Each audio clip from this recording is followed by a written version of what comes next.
Good day, Mr. Warden. How do you do? Fine, thank you. I want to start off by asking you your motivation for writing the third installment in the Heroes of Olympus series, Mark of Athena. Well, it's the connection point in the series. In my first book, you have Leo, Piper, and Jason, who discover Camp Half-Blood and learn that they're all demigods. In the second book, Son of Neptune, you have Percy and Hazel and Frank, who join together, and you are introduced to the Roman camp, Camp Jupiter. Mark of Athena brings Camp Jupiter together with people from Camp Half-Blood.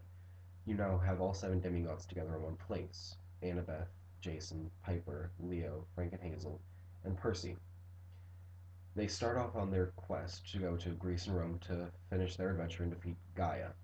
This ultimately leads them to the end of the series and towards their final battle. Like my other books, this is a journey story, but this one will take them further than they've ever gone before. There are a number of settings in this book. What would you say are the major ones? Well, definitely Camp Jupiter, Rome, and Fort Sumter. Camp Jupiter is where we start in the book. It's where the Greeks meet the Romans, and the demigods are all trying to form an alliance together to set up a peace treaty so they can all fight Gaia together and destroy the giants and win their adventure. This is also where Leo Valdez is possessed by a spirit which controls him to bomb Camp Jupiter. This ultimately leads to them having to flee the camp, and the Romans now considering the Greeks an enemy. In Fort Sumter, you have Annabeth, who follows the Mark of Athena there and discovers a map which will help her when she gets to Rome to find whatever it is that her mother needs her to get. In Rome is where our story ends.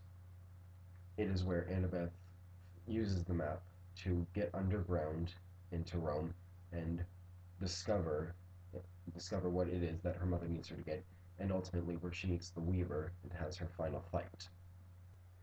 Now the theme. Tell the watchers what theme you went for in this book. Trust and resilience. It's human nature to want to lie to your friends to keep them from getting in trouble or trying to protect them. It's something we do naturally. Resilience because we naturally it's human nature for in our most difficult moments to try and be very strong. For some of us, this can be applied to both themes can be applied to Annabeth. She is constantly throughout the book lying and keeping secrets from the other six demigods so that she can protect her own secrets and stop them from getting involved, stop them from getting involved in what is her fight. She also, when facing the Weaver, uses all her wit and all her strength to remain strong in this in this battle of hers. Also throughout the book, all seven demigods are trying to resist Gaia's temptations, trying to resist going over to the side of evil. Interesting. You keep discussing all these seven demigods. What are our major characters, though? Well, all of them, since they matter equally, but specifically Annabeth, Leo, Jason, and Percy. Our real main character in this story is Annabeth. She is constantly being she is constantly being active with the other characters, and really this is throughout this journey, it's her trying to sort of help her mother discover it is what her mother wants, trying to help her mother get her in a good mindset again. She's frightened, she's nervous, and she's really being pushed over the edge to and still trying to hold together um the love she has for Percy, this new alliance, everything that is happening is it's either crumbling around her and she's trying to rebuild it all. Leo just feels completely useless because he has destroyed what could have been a Greek and Roman partnership, and so he feels he has to fix things in every way possible. And he's also a huge comic relief for the series. But Jason and Percy, they are both very powerful and they have a lot of pride in them. And so they both feel like they've taken each other's places and they both don't hate each other, but they have a sense of dislike because they both are so powerful that they are constantly in a competition to see who's the better demigod. Very nice. Now, point of view. It's split between four different people in this book. Who'd you choose and why? Well, Annabeth was a definite choice, because we want to know her secrets before she tells the others. Also, when she goes to face the Weaver Arachne, we want a full description of what happened and every detail, which we won't get if we don't see her point of view. Leo was chosen because, like I said before, he's a comic relief. He adds humor to the story, but he also feels insecure and he can be very quirky. But he goes on a few adventures of his own, and he helps bring back things which are needed. He helps um, repair the ship, and it's good to get his point of view on how he's feeling, on how he feels insecure, and how he's dealing with all of it.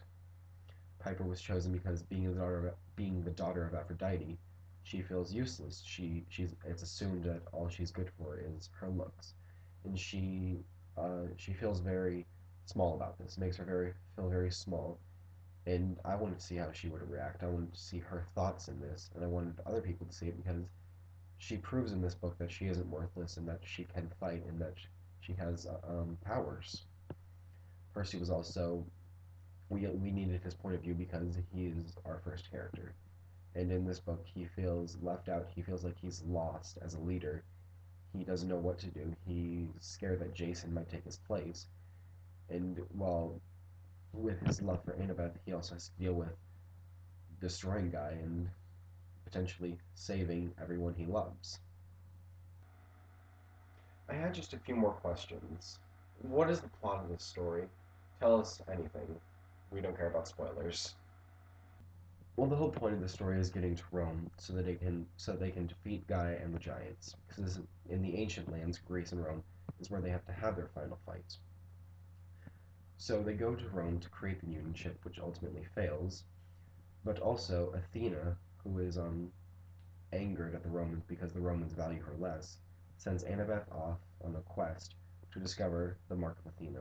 And the Mark of Athena is a golden statue of her, a golden statue of Athena which has powers that can defeat the giants. So in Rome, when Annabeth finds this statue, she faces Arachne, the first spider and the ultimate weaver, and she kills Arachne. But Arachne attaches a string to Annabeth and Percy, and they ultimately, all three of them, fall to Tartarus together, and that's where our story ends. For my last question, do you have any symbols or motifs that you put in this book? There has to be some. There are many. Narcissus is one of them who represents vanity, for he only cares for his looks. Arachne is another one who represents pride. She was too prideful of her weaving skills and challenged Athena to a duel, in which she became the first spider because she was too arrogant. Hercules also represents arrogance because he believes no one can defeat him. Thank you. And that is the end of the Mark of Athena interview with Rick Riordan.